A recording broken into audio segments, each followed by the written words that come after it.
Goeiedag. Tradisioneel word aanvaar dat die brief van Judas deur Judas, die broer van Jesus, die broer van Jakobus, geskryf is. Ons lees ook van hom in Markus 6 vers 3, Matteus 13 vers 55. En dat die skrywer homself uit beskeidenheid bloot as 'n diensknegt van Jesus Christus bekendstel. Ek het reeds gister gesê dat 2 Petrus 'n mate van afhanklikheid van die brief van Judas toon, hoewel laasgenoemde van beter Grieks gebruik maak. Indien aanvaar word dat die apostel Petrus ook 2 Petrus geskryf het, dan moes Judas geskryf gewees het voor die dood van Petrus, ergens tussen 60 en 68 na Christus. Daar is geen aanduiding van die plek waar dit ontstaan het nie. Wie die eerste lesers van die brief was en waar hulle bevind het, is ook nie duidelik nie. Dit is egter duidelik dat hulle 'n groep gelowiges was, wie se geleedere deur dwaalleraars ingesypel is.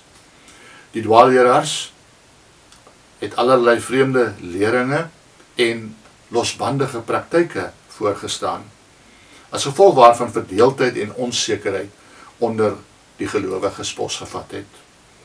Die Judasbrief is 'n tipiese strydgeskrif wat die Christelike geloofsoortuigings teen die dwaalleer verdedig.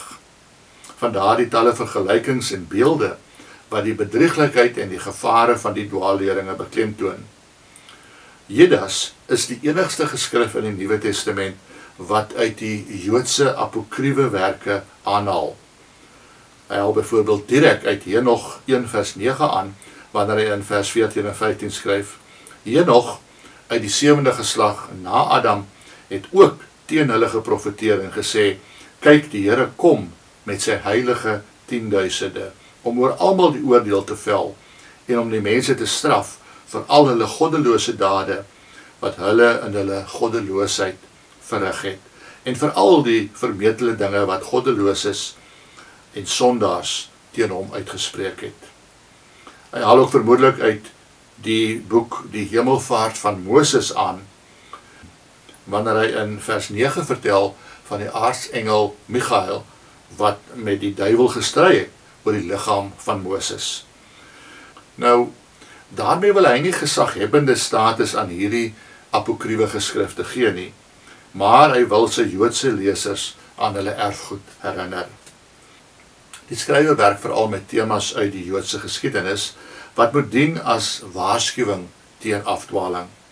Aan die positiewe kant wil hy sy lesers aanspoor om vas te hou aan die ware geloof, soos dit aan hulle verkondig is.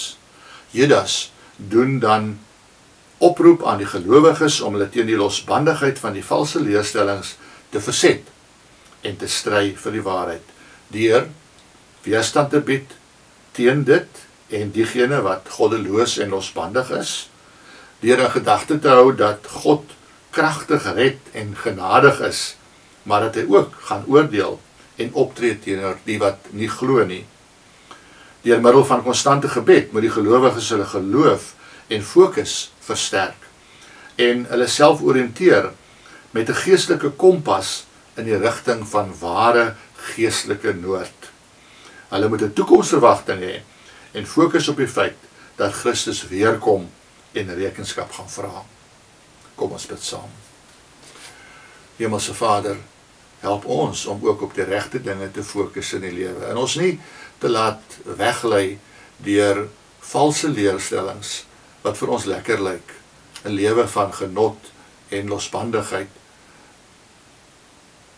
maar dat ons liewers op die regte pad sal bly en aan die waarheid bly vashou, sodat ons kan uitsien na die dag wanneer U weer kom en nie daarvoor bang wees nie. In Jesus se naam. Amen.